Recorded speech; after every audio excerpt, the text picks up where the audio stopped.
So, I bought the 20 TB portable SSD. Kaso, ayan, binaklas ko siya. Nalaman ko na SD card lang pala yung nakalagay dito.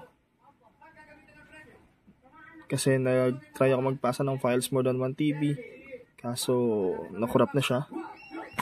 So, kaya ko siya binaklas. Chinek ko. Nung tinignan ko dito, ayan, nilagay dito yung SD card. I-check, 58.5 GB.